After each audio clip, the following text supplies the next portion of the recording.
성도님들 반갑습니다. 오늘도 말씀 앞에 나오셨습니다. 오늘 말씀이 우리의 영혼을 관통하여 우리 영혼 깊은 곳에 뿌리박고 또 귀한 열매를 맺는 귀한 시간 될 수 있기를 소원합니다.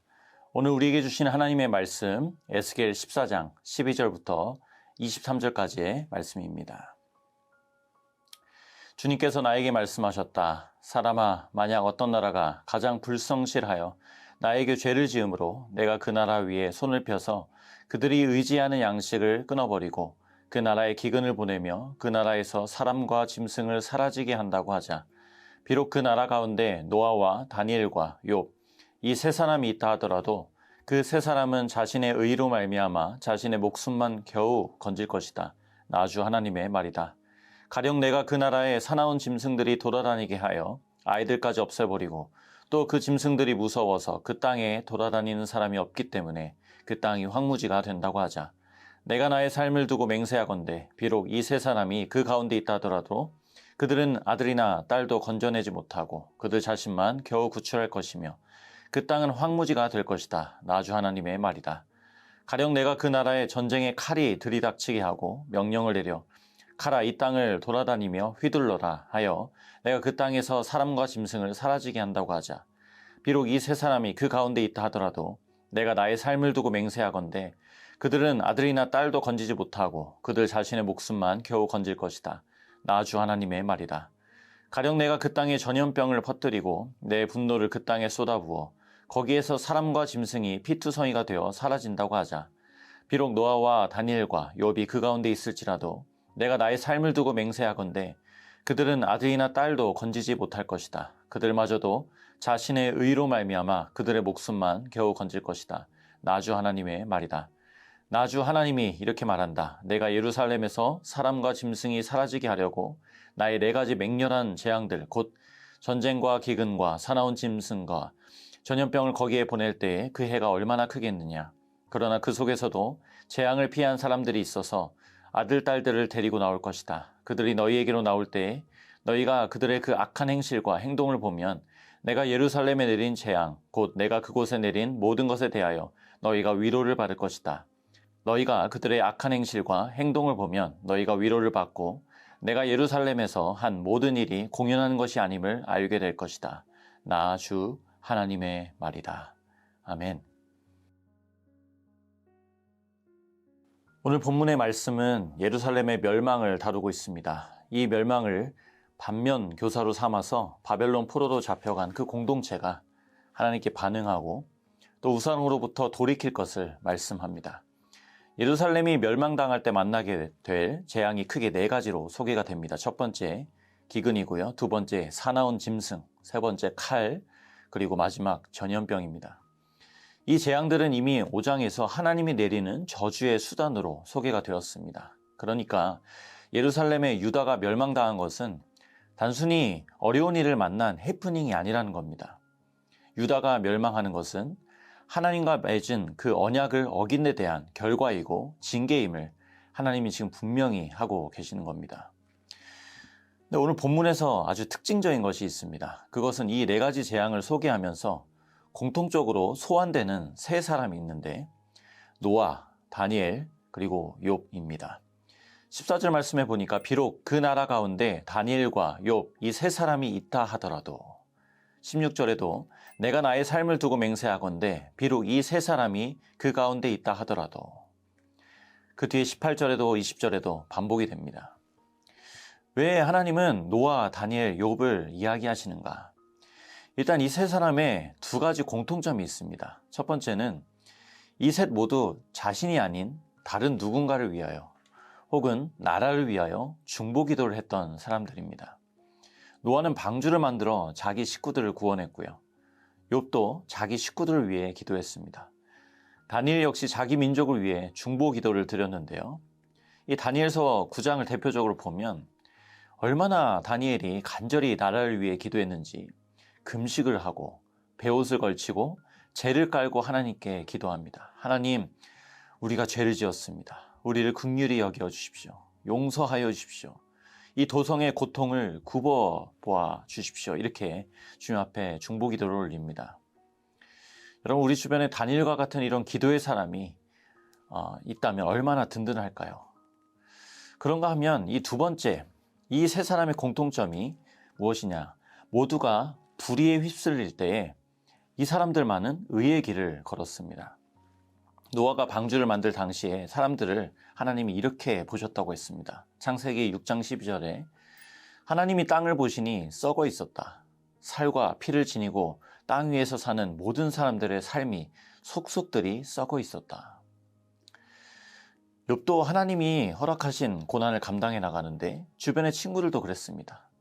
위로가 되고 또 그 고난을 잘 해석할 수 있도록 도와야 되는데 겉으로는 온갖 경건한 표현은 다 씁니다.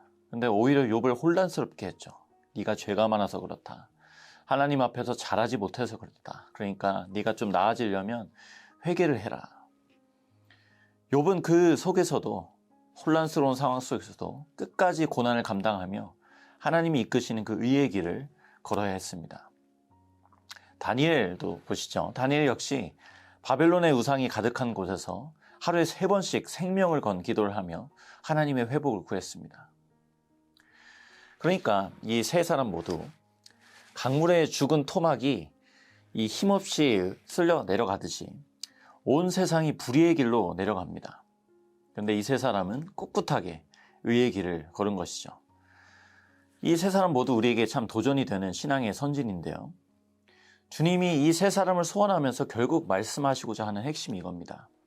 예루살렘에 그 셋이 모여 있다 해도 멸망은 되돌릴 수 없다. 그들 자신만 간신히 구원을 얻을 것이다 라고 말씀하세요. 14절 말씀에 보니까 비록 그 나라 가운데 노아와 다니엘과 욥 이 세 사람이 있다 하더라도 그 세 사람은 자신의 의로 말미암아 자신의 목숨만 겨우 건질 거다. 나 주 하나님의 말이다. 무슨 말입니까? 구원은 철저히 개인적이라는 거예요. 내가 의지할 만한 신앙의 위인이 내 곁에 있고 불같은 기도의 사람이 나를 위해 중보해도 구원과 신앙은 내 이름으로 하나님 앞에 서는 일입니다. 누가 대신 서줄 수 없어요. 좋은 교회를 만나는 것 너무 중요합니다. 그러나 좋은 교회를 다닌다는 사실이 곧 내 신앙을 보장해 주지는 않습니다. 은혜로 늘 충만하고 그래서 찬양과 감사와 지혜가 넘치는 신앙의 동역자가 내 곁에 있는 것 정말 큰 복입니다. 저도 이 복이 풍성해지길 소원하고 우리 성도님들 주변에 그런 동역자가 더욱 많아지길 소원합니다. 또 주변에 정말로 나와 함께 즐거워하고 울어줄 수 있는 그런 기도의 동역자도 가득해지길 소원합니다. 그런데 내 주변에 노아와 욥과 다니엘과 같은 위인이 많다 해도 그분들이 우리의 인도자는 아닙니다. 그분들이 우리를 자라게 하지 않습니다. 우리를 인도하시고 자라게 하시는 분은 오직 하나님이세요. 시편 23편 1절에 주님은 나의 목자시니 내게 부족함 없어라. 고린도전서 3장 7절에 그러므로 심는 사람이나 물 주는 사람은 아무것도 아니요 자라게 하시는 분은 하나님이십니다. 우리의 유일한 자랑은 주님 한 분뿐인 줄 믿습니다. 마태복음 3장에 보면 바리새인들이 자랑하는 제목이 이거예요. 아브라함이 우리의 조상이다. 자랑할 만하죠. 그런데 주님께서 말씀하십니다. 하나님께서는 이 돌들로도 아브라함의 자손을 만들 수 있다. 회개에 알맞은 열매를 맺어라. 결국 그들의 자랑인 아브라함도 내 자신의 신앙의 열매를 가져다 줄 수 없다는 걸 말씀하시죠. 신앙의 열매는 어떻게 맺습니까? 주님 말씀하셨어요. 나를 떠나서는 너희가 아무것도 할 수 없다. 회개는 단순한 후회가 아니라 주님께로 돌아가는 것입니다. 유일하게 열매를 맺게 하시는 주님과 상관하는 자리까지 가는 것이죠. 신방을 하다 보면 미랄교회에 등록하시고 이 교회를 통해 내가 구원을 받았다고 그렇게 말씀을 해주십니다. 우리 순장님이 뜨겁게 중보기도 해주셔서 나의 지독한 문제가 해결되었다고 말씀해 주십니다. 이 교회 훈련을 통해 정말 내 신앙이 성숙해졌다고 수많은 고백들을 해주십니다. 들을 때마다 정말 감동이 되고 참 귀한 은혜의 고백이 아닐 수 없습니다. 중요한 것은 하나같이 그 고백의 중심에 주님이 계시다는 거예요. 주님이 좋은 교회로 이끄셨고 주님이 나에게 꼭 필요한 동역자를 붙여주셨고 주님이 이 훈련을 통해 나를 성숙시켜 주신 것이죠. 결국 우리는 이렇게 찬양할 뿐입니다.